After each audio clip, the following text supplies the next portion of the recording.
இந்த வீடியோவில் வந்து குழந்தைங்களுக்கு ஃபஸ்ட்டு வரும் இல்லையா அந்த இருமல் சளி அதெல்லாம் வந்து சரியாகிறதுக்கு இங்கே இருக்கவங்க என்ன பண்ணுறாங்க அப்படின்னு நான் காட்டுறேன். இந்த மாதிரி தான் ஒரு கொஞ்சமாக வந்து மஸ்டர்ட் ஆயில் அது வந்து ஒரு 4 ஸ்பூன் அந்த அளவுக்கு எடுத்துக்கோங்க.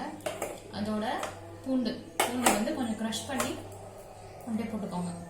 போட்டு இதை வந்து பாயில் பண்ணணும். ரொம்பலாம் கொதிக்க வேணாம், ஜஸ்ட் அந்த பபிள்ஸ் வரும் இல்லையா அந்த ஸ்டேஜ் லைட்டாக வரும்போதே ஆஃப் பண்ணிடுங்க. இதை வந்து நம்ம குழந்தையோட கை, அதுக்கப்புறம் கால் அடி பாதம் இருக்கு இல்லையா அந்த பாதம், அப்புறம் கை, அதுக்கப்புறம் இந்த முட்டி இருக்கு இல்லையா அந்த முட்டி, அப்புறமா நகம், அப்புறம் முதுகு, அதுக்கப்புறம் ஃப்ரண்ட்ல செஸ்ட்டு, அப்புறம் தொண்டை, இந்த இடத்துலலாம் நல்லா தேய்ச்சி மசாஜ் பண்ணிட்டு அவங்கள தொடச்சி விட்டுருங்க. இங்கே இருக்கவங்க வந்து இந்த மாதிரி சளி பிடிச்சாலே குளிப்பாட்டுறதே கிடையாது. எனக்கு குளிப்பாட்டாமல் இருக்க முடியல, பட் ஸ்டில் என்ன பண்ணுறது, சளி இருக்கேன்னு சொல்லிட்டு நானும் வந்து 2 டேஸாக வந்து குளிப்பாட்டல. இன்றைக்கும் நான் தொடச்சி தான் விட போகிறேன்.